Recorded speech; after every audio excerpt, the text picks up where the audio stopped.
everyone, and welcome to the Lash Tribe Show. My name is Mann, and I'm the owner and founder of Lash Tribe.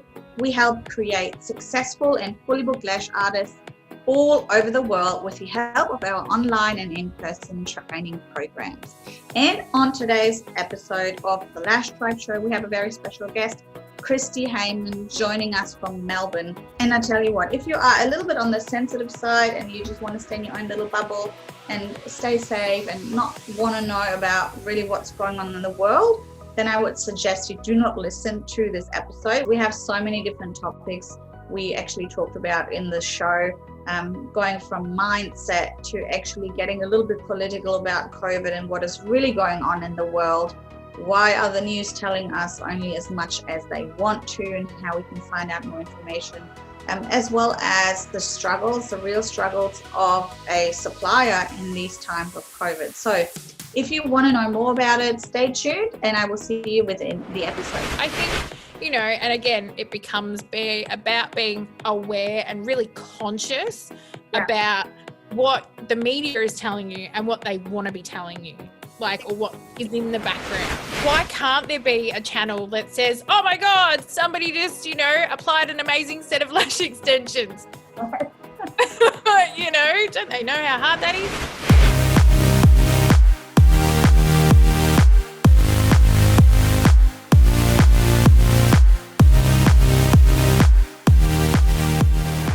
Thank you so much for joining me today. This is exciting. It is very, very exciting. I'm in my Zen corner today because of everything that's going on. I thought we all need a bit of Zen and a little bit of calmness. And I think that's a great topic to talk about. Yeah, huge. And, I think it's such a, especially we're in Melbourne, and it is such a, I don't know, I was chatting to the girls this morning and I'm like, I feel numb. I feel numb to the news, numb to the statistics, and numb to just the general, COVID bubble that we're in at the moment. And it's just, to be honest, it's just shit. There's only so much you can pivot your business and try and remain positive. So, yeah. Yeah. I would love to talk about that kind of keeping your positivity and mindset and things like that. But before we get into that, I would just like you to introduce yourself to everyone. How long have you been in business for? How did you get into it? And what are you currently doing if there wasn't COVID, of course? My name's Kristy Hayman. I'm the director and founder of Rebel Gold Lashes. I have 2 commercial eyelash extension salons and an online store. At the moment, or prior to COVID, we were busy as hell and ridiculous. March hit for us and we found that we couldn't source any face masks at all. And obviously with Australia, the whole of Australia being cut down, there's 3 or 4 of us here that know how to sew. And we went, you know what?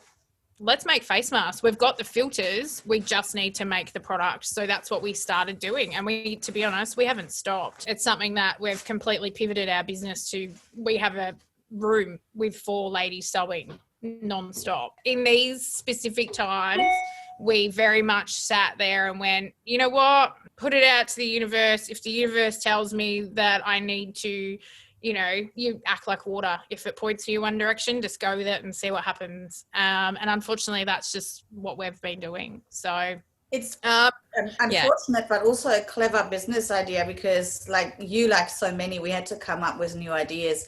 I lost all of my in-person students. Everyone stopped ordering lash products just like you because you have a fabulous supply shop as well. I just ordered something from there. I know. You should get it today. It's on board for delivery. I'm excited because I actually needed something like that anyway. But you have some really cool mask designs if anyone is interested. So if you're watching this or listening to this after COVID is all gone, maybe stock up on masks anyway because you never know what's going to happen. But just tell me a little bit about yourself. I know you have the spaces and everything, but how did you actually get started? Has it been something that you always have done? You kind of grew into it naturally, or what have you been doing before you did lashes or beauty? So I say that I've been in business since I was a kid. We used to live across the road from a golf course. I used to bake cakes from the moment I knew how to bake, thanks to my mum and dad. I used to bake cakes, wrap them all in Glad wrap, put, dollars and everything on it. And I set that table up every single weekend because it was comp time for golfers. I didn't sell a friggin' thing, but I did it every weekend. Yeah, every weekend for like 2 months. Well, it felt like 2 months. I was a kid. We'll say it was 2 months. But yeah, and I think there's always, in a business mindset, there's always something else, From there, obviously getting into your teenage years, there's plenty of other things that I did to make money, but also heading into that mindset of, I was a 9-to-5 worker. I worked at a wine bottling company for a really long time. I was there for 15 years. And in that time, I studied to be a graphics designer. I was not getting anything out of my current job. And I was like, you know what? I'm missing something. I have been getting my lashes done for nearly 12 years. And at that point, I was, in that fork in the road, I suppose. I was going to go be a hairdresser. Yeah. Obviously, I'm not afraid to do anything with my hair. And I was chatting to my lash lady at the time, and I'm like, yeah, I'm thinking, I might go do a hair apprenticeship, blah, blah, blah. And she goes, Kristy, stop it. Like, don't be an idiot. I'm like, what do you mean? She goes, you've got 2 kids. She goes, be a lash artist. It's awesome. And it got me ticking. And I'm like, that's actually a really good idea. And yeah, here we are. How long ago was that? I'm going to say about 5-6 years. Okay, so you're like the second generation lash artist in Australia. Yeah,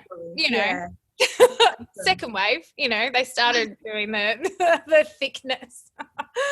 What really fascinates me though is, and I was in the same boat, being an entrepreneur really early on and still trying to kind of fit into the normal 9-to-5. What do you think makes someone different from, I hate this word, from like normal 9-to-5 job type of thing? What is the difference being an entrepreneur? What is that inside of you that you always need to be recreating new things and coming up with ideas? I think it's definitely, you have a lot more ideas than anyone else, and you're a risk, not a massive risk taker, but a risk taker that goes, you know what, there's a niche in the market, there's something missing. And I saw a post this morning that was like, listen to people's complaints, because if you don't listen to people's complaints, you can't solve anything, and solving something is something that makes money. And at the end of the day, there's your niche. So I think having somebody that that you're constantly on that outlook, they're looking outside the box, being really divergent. The moment I stopped working for somebody else, I've never worked so hard in my life. I feel for every single employer that I had previously for me stopping and working for anyone else, because I never gave them my all. I always only gave them 70%. Yeah, and that's really important to remember also when you have a team, right? So that even though they're great workers and they're doing a fabulous job, they will never work as hard and have the same vision as you have as a business. Absolutely. And I think this is where a lot of people go wrong. And sometimes I go wrong with that as well, because I expect more from my team. Yeah. And then if I don't get that expectation met, I get a little bit pissy. Sometimes I tell them, sometimes I don't, but I think it's just managing expectations. How do you think mindset played into you creating your business as it is today? Mindset wise, I'm very, very unrelenting, but I'm also a scatterbrain. My drive, it's like that. If your alarm goes off, you get up. You don't press the button, you don't snooze it. It doesn't matter what time it is, you get up. But yeah, the mindset of that unrelenting, keep pushing the point, work 10 times harder than anyone else, and you'll actually get somewhere. And be ruthless, remove the emotion, and actually think about it in a really level-headed, neutral way. But yeah, mindset's huge. It's so massive. I've only probably in the last week started doing like a meditation daily. And that just alone has helped me, getting into that headspace of calm, removing the emotion. It's huge. In case the listeners don't know what's going on, you are in Melbourne at the moment, which is used to be one of the most livable cities in the world, and now it's the most unlivable city in the world. You are in very, very strict lockdowns. Maybe we can go into that a little bit as well if you're keen. How do you keep up with that situation right now? Because you guys have a curfew. You're not allowed to go on the street unless you're working out. Now you have 2 hours, I think, and you have a curfew at 9 p.m. You have to be at home every day. You're not allowed to work. You're not allowed to do anything really apart from going grocery shopping, right? Pretty much. How do you stay positive and look ahead? I suppose you do. You take it one day at a time, and excuse me, as I said earlier, at the moment we are so numb to it. But from just going back to a curfew perspective, so like it's 5 a.m. to 8 p.m. and like we've been in that way since, I think it's 5th week now. But to be honest, there's nothing to do. Like there's nothing open. So it's not like you've got a reason to be out. And in saying that, like my ex-husband, he works really weird hours. He does like 3 a.m. to 1 p.m. or something stupid. So if you're a permitted worker, you can still be out after curfew. And there's apparently a lot of cars still on the road. Like this, it's normal, but COVID normal, if that's even a thing. It's just because everyone has been desensitized. That's why they think that's the new normal right now. Pretty much. It's nuts. I think because we are all at home and we are all kind of in our own little bubble, and when you do go to the grocery store, you're probably more open to that awareness of things are shut. Like I remember I went to the chemist the other day and literally like every single shop was shut, and it kind of is a massive slap in the face because you don't see it if you're in home every single day. You're not seeing that, and to know that it's just it's a catastrophe waiting to happen, like from an economical perspective. It's not. So as a permanent worker, they gave us specific tables. It's all about paperwork. So because we also make face masks as well and we're an online store, we can still keep running, which is great. So that's awesome. But do you think that a lot of the salons are obviously shut? They may not have online shops. They may have children they have to homeschool and everything. Is there anything that you can tell them? Because I wanted to really go, if we can. If not, that's fine too. We can talk about something else. Yeah. I like more deeper into that kind of mindset and like the positive type of vibrations. We can go a little bit woo-woo if you like. Happy to. What are some daily practices apart from like meditation that you could recommend those girls or boys can do? Because some people are really struggling because they don't have a job or income or anything like that. I know, and it's crazy. I do think that getting out of bed at the same time every single day is paramount. Getting out of your Ugg boots and actually getting dressed properly. I know that sounds really dumb for the rest of Australia.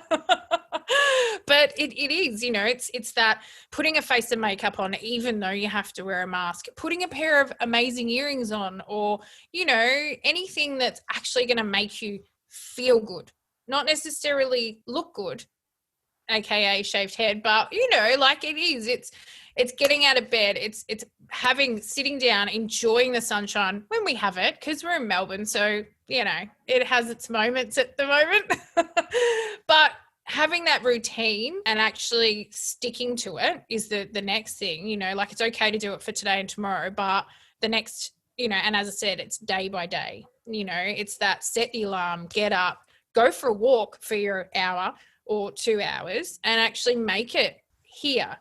But it also comes from the heart. I think there's a lot of people that will come out of this that will not want to do the job that they're currently doing. Yeah, I believe that too. There's so much uncertainty within yourself that you just sit there going, okay, well, if I can't do that, what can I do? That's the really hard thing. Keeping that, that really like that thought process of actually having that daily routine. Educate yourself. learn, grow, expand here. I think that's massive, especially in the business part of the world. If you've got time to revamp your website, revamp it. If you've got time to redo your logo or your uniforms, yes, money is money, but digital stuff doesn't cost anything. You can do socials that are so positive, and we try and do that daily, both for the salon and everything. Even though the salon's not actually doing anything, we still put, stupid, funny memes every single day, because we know that our salon ladies, clientele, they need that laugh or that tiny giggle in their day just to make their day worth it. And, some of them are hilarious. That's some things that you started selling that you weren't selling before, because other salons could do exactly the same. Oh, yeah, absolutely. Probably in the next week, we've removed all of our sample makeup from our salon, and we're actually going to send them out for free to all of our clients. And it is basically like a tester. But we got in the the old school foam eyeshadow ones, because obviously everybody from here up, the eyeshadow applicators. Oh, those really the foamy ones. They're really, they still exist. Yeah. So we're going to just, obviously hygiene's important, but we're going to give them, like a couple of different shades just to kind of try out. There's no harm in it. We're not losing anything. And if they want to buy something, great. But if they don't, then at least they get a day where their eyes look amazing, stuff like that, that gives them that really virtual cuddle that we all can't get right now. And yeah, just little things that actually only cost a little bit of money to do, but could actually make you money in the process. Yeah. So important to kind of stay in the forefront of your clients. Absolutely. Mind. Yeah, but it's in the feed, like it's in the feed of, oh, there's Lash and Dash again, or there's Rebel Gold again, or there's Lash Tribe, or whatever, like it is. And it's, whether it's controversial or not, you're still imprinting, it's that power of suggestion. Yeah, totally.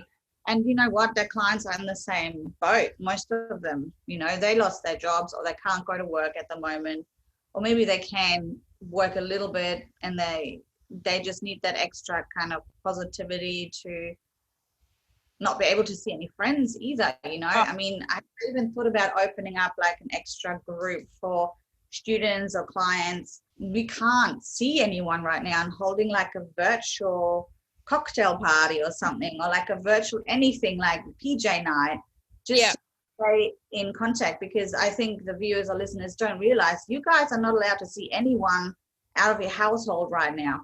No. Nobody. I think in 2 weeks' time you are allowed to pick one other household. Woo! That is really, isn't it?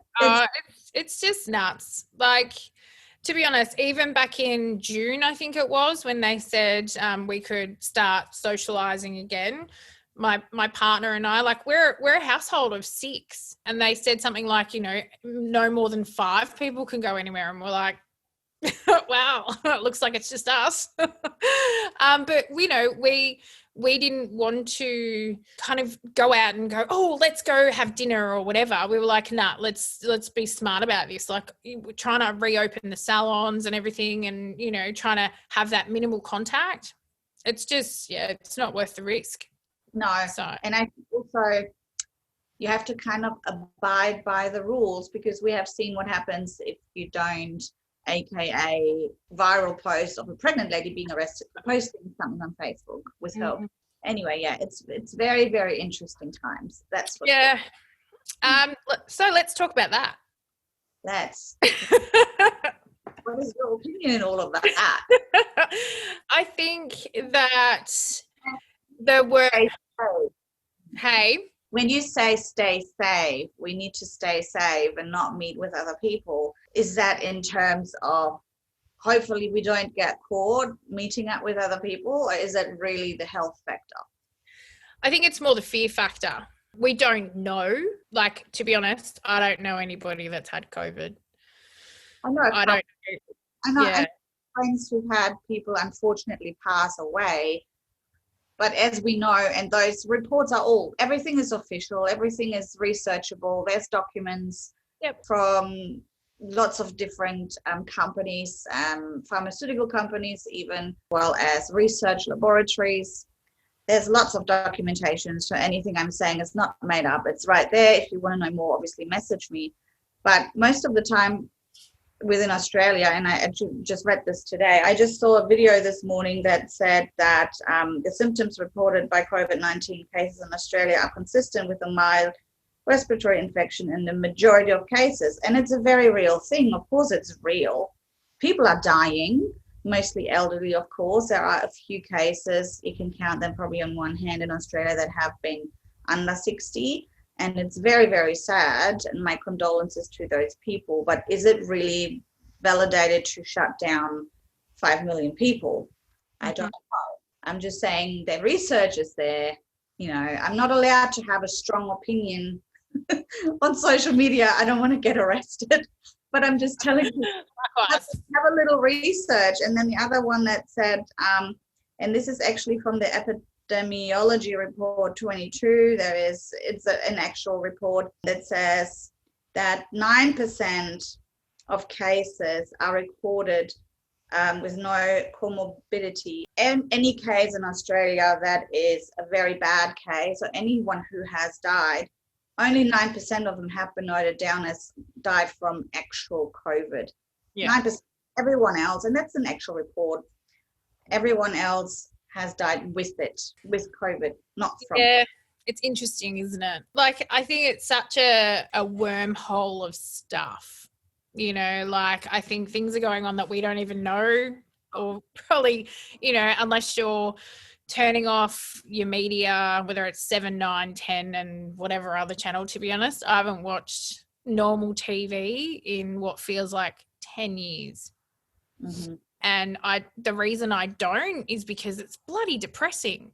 You know, like it's all about bad stuff. It's never about good stuff. And, you know, why can't there be a channel that says, oh my God, somebody just, you know, applied an amazing set of lash extensions?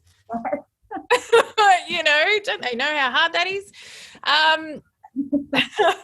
So, yeah, I think the rabbit hole is bigger than what we all think.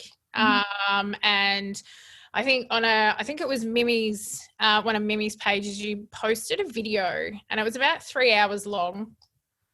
And I watched that and it was like, yeah. And I, you know.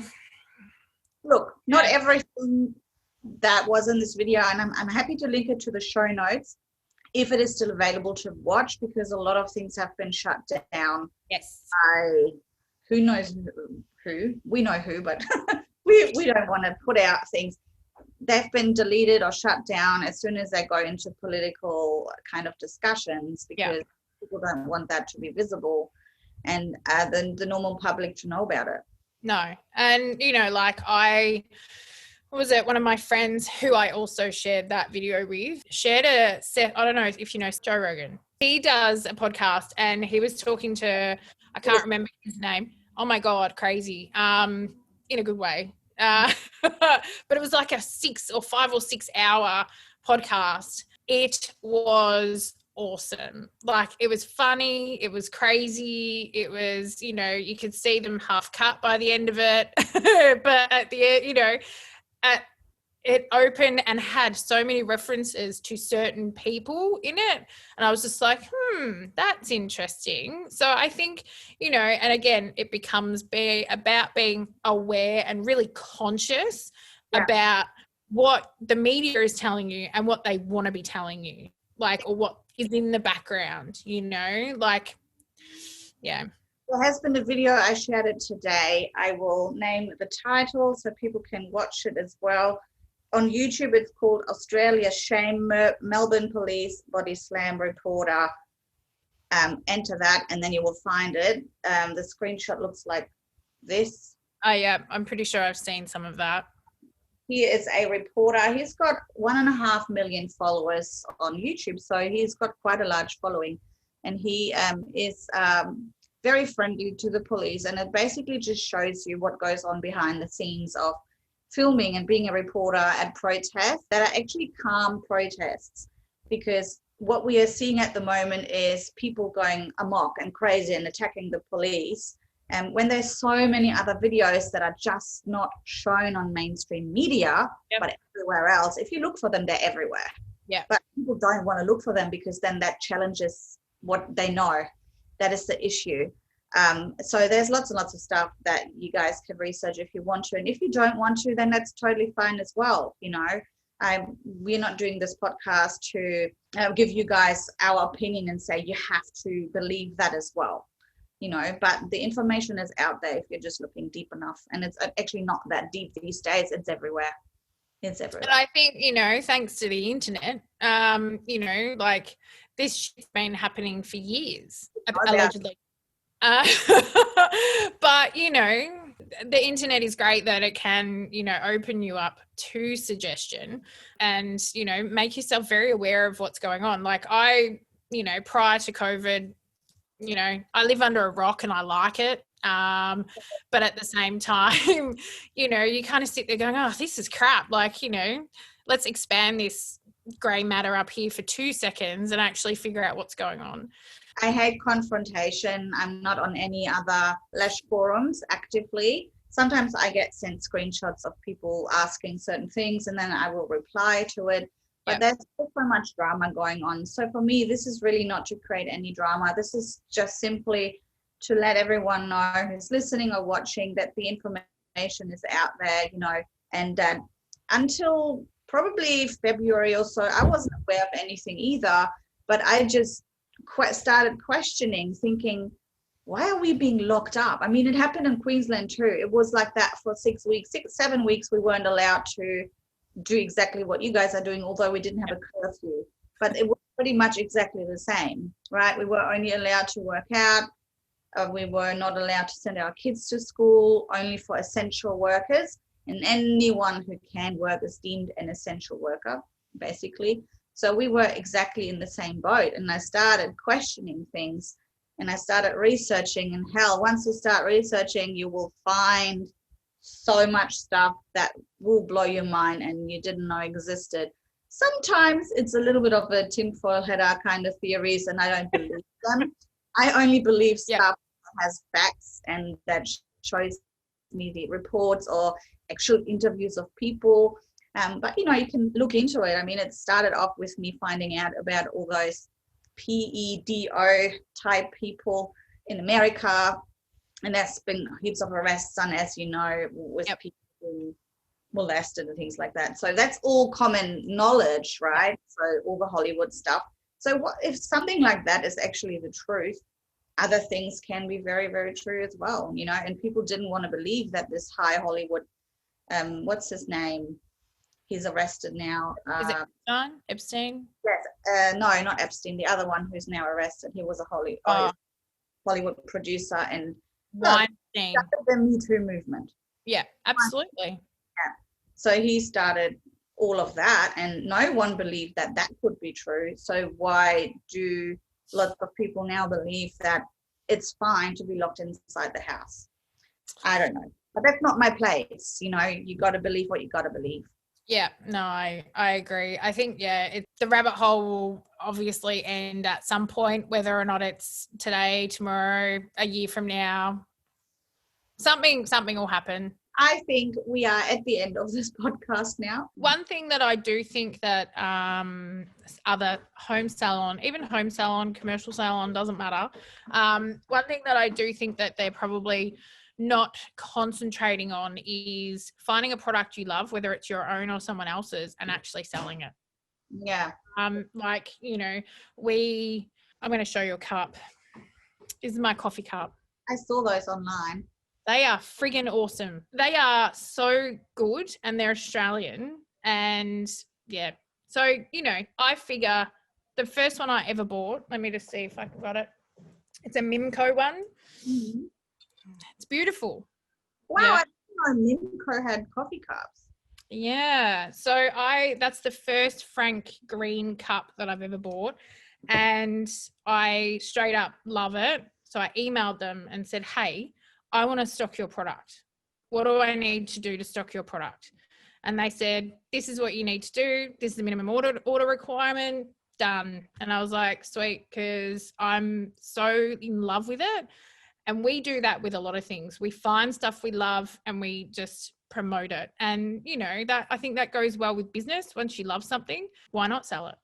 You know? That's a really great idea. And I mean, if you don't know how to open up like a Shopify or WooCommerce, Google it. There's so many videos. Oh my God, it's so easy. Yeah, you don't have to hire someone. Of course, it's faster. Yeah. But if you just want to sell some products, I mean, there's lots of people who are selling things like Esme Cosmetics or Pony Cosmetics or Silk Oil of Morocco. They have great lashes. So whatever people can't really buy in the shops now, you don't want to go buy in the shops now. That's a really great idea. And I mean, obviously the other thing that we as an online store based in Melbourne, because Australia Post for us is terrible, even getting something from 2 suburbs away is taking so long. Like it's taking 2 weeks. And, you know, I suppose that's where we're all just being super duper patient. But even chatting to the girls this morning saying we're not just relying on one freight company, you know, and that goes for everybody in retail, online retail. Don't just rely on one freight company, have at least 4, you know, have something that does local, something like we've just now started doing Sherpa for between 2 to 4 hour deliveries, which is incorporated throughout Shopify, stuff like that, that makes life easy. And, you know, like toll deliver within 1 to 2 days, stuff like that. And that's Australia wide. So, you know, thinking outside the box in regards to that and not just relying on one source, but thinking that you can actually spread that evenly is, you know, it's about that customer satisfaction. Yeah, and not having all your eggs in one basket, because also it's like about where do you order product. When COVID just started, I had my suppliers not shipping out stuff for 2 months, and some were opening up sooner than others, depending, I guess, on the amount of staff they had. So I thought, oh my God, maybe I should be starting to get my masks here, my cleansing brushes here, my lashes here, and not have like 2 or 3 of the same suppliers, but have maybe 5 or 6 instead. That's something as well to think about. Absolutely. Because it didn't arrive when I was like waiting, and then 3 months later, everything came at the same time. Now I have 2,000 masks. If we could predict that an hoodie would be the most popular thing in Australia right now, well, it certainly is in Melbourne, we'd all be millionaires, you know. Like there is all, as it comes back to earlier, there's always a solution to a problem. And yeah, having the multiple suppliers is, yeah, it's nuts, because, and that comes back to that trust factor as well, because you don't know if they're open, or back then when they were saying that they were open, they actually weren't. And they were saying, oh, but we're having delays with production and virus and stuff. And you're just sitting there going, I forked out a fair amount of money and now you're not helping me. Right. Brought in a completely new range of lashes, and I'm rebranding everything. So I'm the old stock off. And my first delivery didn't have everything. I said, just send me what you've got now, because it takes like a long time to make those lashes. I mean, one worker can do like 4 trays a day. They have like 440 tendy fans in them. So they take a long, long time to make. And they promised me for 2 weeks, yes, we send tomorrow. Yes, we send tomorrow. Again, yesterday they said, yes, we send today. We finally got a tracking number. Just if you want to supply lashes, make sure you give yourself 3 months for lashes. Oh my God, yes. Huge. It's the worst. And then don't even get me started on tweezers. Do you sell tweezers? We do, but yeah, we only sell 3 types, and it literally is just your Vetus tweezer. It's not our own brand. It's nothing. It is just very simple. Easier. Very basic, but I'm a simple girl. I love a straight tweezer. Yeah, even making masks, we use them. So there you go. Definitely from a supply perspective, so for our pre-made fans, we have one supplier, And for our single lashes, we have a different supplier, mainly because one takes 10 times longer than the other, but the other was really poor quality in a single lash. And we were just like, just because you're fast doesn't mean that it's good quality. No, that's right. So do you ship worldwide or Australia-wide only right now? We do just focus on Australia-wide. In the near future, we are looking at doing globally, but one day. There's so many days between here and then that's just a moving forward factor. We'll get there. How do you deal with customer complaints when it comes to products and returns of faulty products or things they just don't like? How do you deal with that? I suppose it's coming down to, I love customer service and I have done for a really long time. I hate it. I come from a place of empathy for them, especially at the moment. People are in that headspace, like if they get a face mask and, 9 times out of 10, our face masks are loud. They're not like, I'll show you mine. I love them. They are awesome. They are comfortable. I wouldn't go for a running one, but I don't run anyway. But, but at the end of the day, if the fabric, for instance, like anything you would buy could run. Yeah. It doesn't matter if you bought a t-shirt and it ran or whatever. But at the end of the day, we're supplying them a product. And if it runs, it's our fault. Like we have to take responsibility for that. And I flat out just do no problem. Just choose another style. We'll make sure that it's okay and we'll send it to you free of charge. It's not an issue. But the moment you attach emotion to it and you take offense to it, like back in the day, like I'm talking years ago, I remember I had a mailing list, like I emailed a promotion or something. And I remember one lady unsubscribed and I was so offended. And, and now I'm just like, whatever, if we're not your piece of cake, we're not your piece of cake. It's totally fine. But back then, a lot of emotion. But yeah, now it's all about giving them what they want. And unfortunately, yes, there's that talking still. Like if it's a lash perspective, we generally talk to them about it and work through if they've got an issue. I call them personally and actually just have a chat with them if they've got a retention issue or, fans aren't sticking or something, it's having that discussion with them as well and knowing that you are a real person. I think that's something that's really lost in this industry at the moment is, like we're all about SMS and email and all that. But the moment you pick up the phone and actually have a conversation with someone, it touches them somewhere, which is. I just want to quickly further on explain why I said I hate customer service. I don't hate talking to customers. In fact, I love it. And I love troubleshooting.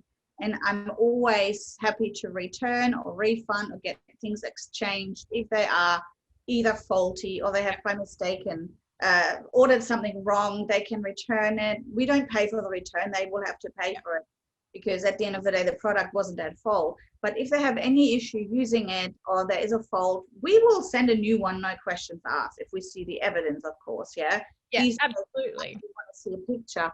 But why I don't like it is, and I don't really deal with that kind of thing because we have policies and my team deals with it. But sometimes they ask me and they don't know what to do. And we've had this thing.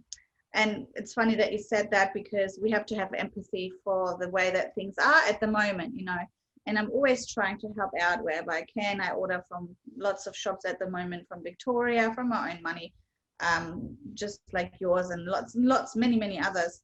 And Lash Tribe is offering free courses and half price courses to those that are not students yet, especially in lockdown areas. But then you get this message in the same day that you're giving so much of a lady who ordered something from the US, and only because it took longer to arrive, which is not our fault, she now wants to have a refund for everything, and I understand where she's coming from, but situations like these are just so like, that's where I attach emotion, unfortunately, and I shouldn't deal with it. So I said to my team, I don't want to hear about it, I don't want to deal with it. You make the decision.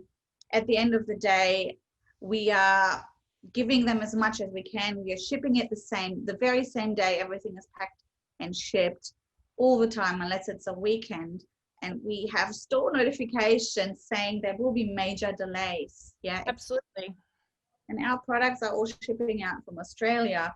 But then when you have this day, we're giving so many things to everyone and handing out free courses left, right, and center. One person says, your business should be refunding me because it took so long to arrive. I'm just like, this is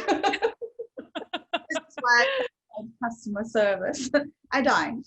We are a family-owned company. Lash Tribe may seem huge. We don't have hundreds of staff. I can count my staff on one hand. Yeah. You know, we don't have a huge amount of leeway, and we were also affected by COVID.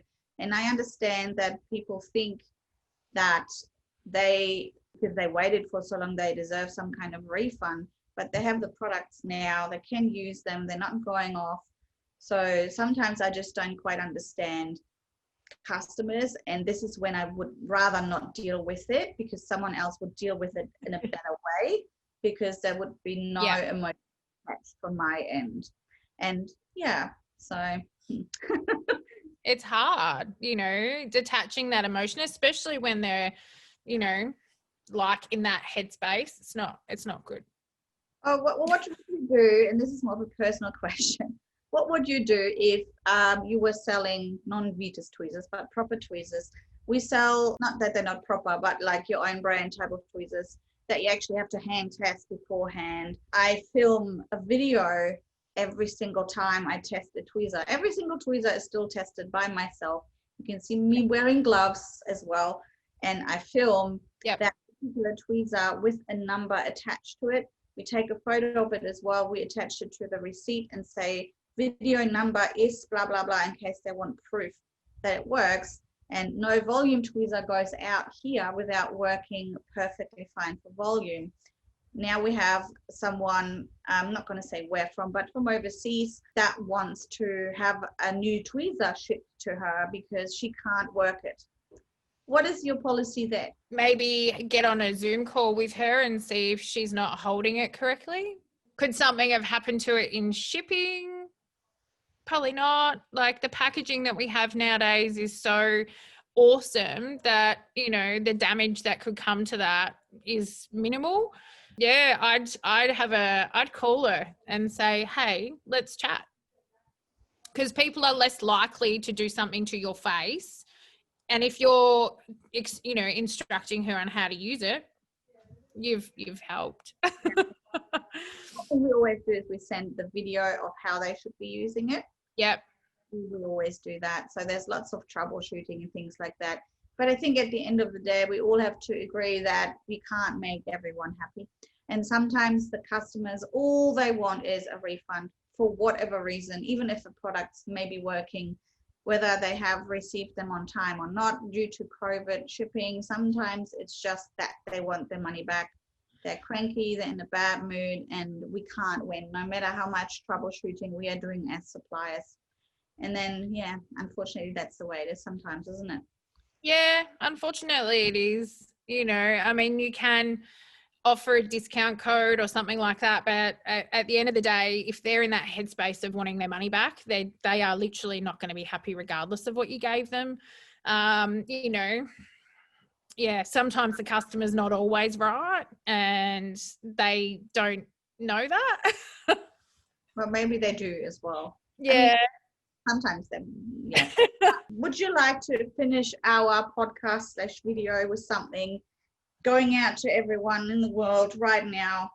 Anything positive to end this on a really positive note? Stay happy. Rather than anything else, stay happy, because nobody can take that from you. I love it. Thank you so much for joining me today. And if anyone wants to get in contact with you, where can they find you? We also put a link. www.rebelgold.com.au. That's me. Gold.com.